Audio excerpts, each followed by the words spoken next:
படம் பேசவே முடியல ப்ரோ. அந்தளவுக்கு பயங்கரமான நெர்வஸ்.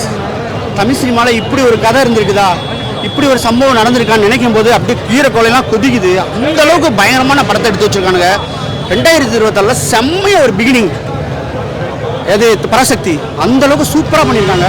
சுதா கங்குராமத்தை சல்யூட் பண்ணணும். தெரியாத விஷயங்கள் இது கண்டிப்பாக மக்கள்கிட்ட போய் ரீச் ஆகுன்ற நம்பி எடுத்திருக்காங்க. நாங்கள் வந்து இந்திக்கு எதிரியே கிடையாது, இந்தி திணிப்புக்கு தான் எதிரி அப்படிங்கிற ஒரு மைய கருவை வச்சு இந்த படத்தை பண்ணியிருக்காங்க. சொல்லுங்கள், நீங்கள் இதை வச்சுட்டு என்ன பண்ண முடியும்? ஆனால் பண்ணியிருக்காங்க பாருங்கள். 163 நிமிஷம் அப்படியே உட்கார வச்சுட்டாங்க. ஃபஸ்ட்டு 20 நிமிஷம் வந்து சூப்பராக இருக்கும். சரி கருத்தூசி குத்த போகிறாங்க அப்படின்னு நினச்சிட்டு இருப்போம். அடுத்து 20 நிமிஷம் பயங்கர லேக்கு. அதுக்கு அடுத்து சீட்லேயே நம்ம இல்லை. அந்தளவுக்கு டைலாக்ஸ்லாம் அண்ணல் பறக்குது, வெறியாகுது. அந்தளவுக்கு பண்ணாங்களான்னு சொல்லிட்டு ரொம்ப வெறியாகுது.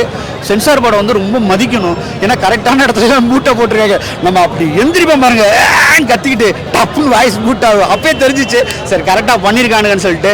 இந்த படத்துக்கு சென்சார் வர்றதுக்கு முன்னாடி ஏன்டா இந்த படத்துக்கு சென்சார் கொடுன்னு செம்ம காண்டில் இருந்தோம். சென்சார் வந்து கரெக்டாக எந்த இடத்துல மூட் பண்ணணுமோ அதை மூட் பண்ணியிருக்காங்க. எப்படியோ நம்மளுக்கு வந்து ஒரு நல்ல படம் கிடச்சிது.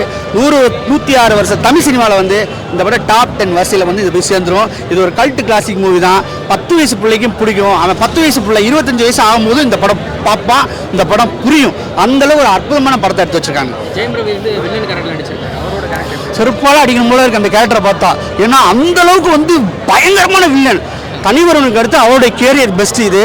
இந்த மாதிரி படத்தில் தான் ஜெயம் ரவி நடிக்கணும். சும்மா காதலுக்கு நேரம் இல்லை, பிரதரு, இந்த மாதிரி படத்தில் நடித்து உயிரை வாங்கிட்டு இருந்த ஜெயம் ரவிக்கு வந்து சுதா கங்குராமன் எப்படி அவர் வாழ்க்கை வந்து மறுபடியும் வேற கட்டத்தை நோக்கி போதோ அதே மாதிரி இந்த சினிமா வாழ்க்கையும் பார்த்தீங்கன்னா வேற கட்டத்தை நோக்கி நகரும். ஹீரோவோட வில்லனா பெஸ்ட்டாக இருக்குன்னு சொல்கிறாங்க. பெஸ்ட்டு இந்த கேரக்டருக்கு அவர் பயங்கரமான ஆப்ட். நானும் நினச்சிருந்தா ஒருவேளை நான் டைரக்ட் பண்ணியிருந்தா அந்த கேரக்டருக்கு வந்து ஒரு இந்தியாவில் தான் போட்டிருப்பேன். அப்போ தான் பொருத்தமாக இருக்கும்னு நினச்சிருப்பேன். ஆனால் இந்தியாவில் போடாமல் தமிழ்காரன் வந்து கொண்டாந்து உள்ளே போட்டு அப்படி இதாகிட்டு கடைசியில் கூட வந்து அவர் உயிர் பிழைக்கிற சான்ஸ் வரும். நான் இப்போ உயிர் பிழைச்சிட்டா இந்திக்காரன் போனால் நான் தேசத்துறைன்னு சொல்லுவேன்னு சொல்லிட்டு அப்படி செத்துருவோம். அந்த அளவுக்கு வந்து இது வந்து என்ன சொல்கிறது, மைல்டு ஸ்பாய்லர் தான் இருந்தாலும் வந்து நான் சொல்கிறேன் அவ்வளோ அற்புதமான படத்தை கொடுத்துருக்கேன். அதர்வா எப்படி நடிச்சிருக்காரு? அதெல்லாம் சான்ஸே இல்லை. அவங்க நடிப்பை பற்றினா நம்ம சொல்லவே தேவையில்லை. ஸ்ரீலீலா பாருங்களேன், அவங்க வந்து குத்து டான்ஸ் தான் அவங்க ஃபேமஸ். ஆனால் அதையும் தாண்டி 1959 68 காலகட்டத்தில் ஒரு பொண்ணு எப்படி இருப்பா, அந்த பொண்ணோடைய இதை வந்து அப்படியே நேரடியாக கொண்டாந்து கொடுத்துருக்காங்க. கலக்கிட்டானுங்க. சிவகார்த்திகேயன் இந்த படம் ஒரு திருப்பு முனையாக அமையும் சொல்லியிருக்காங்க.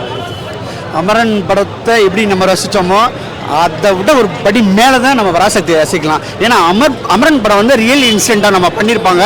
அதில் வந்து நம்மளுக்கு ஏற்கனவே தெரிஞ்ச கதை. ஆனால் இது உண்மையிலேயே தெரியாத கதை. சுதா கங்குராமனுக்கு ஆஸ்கரே கொடுக்கலாம்.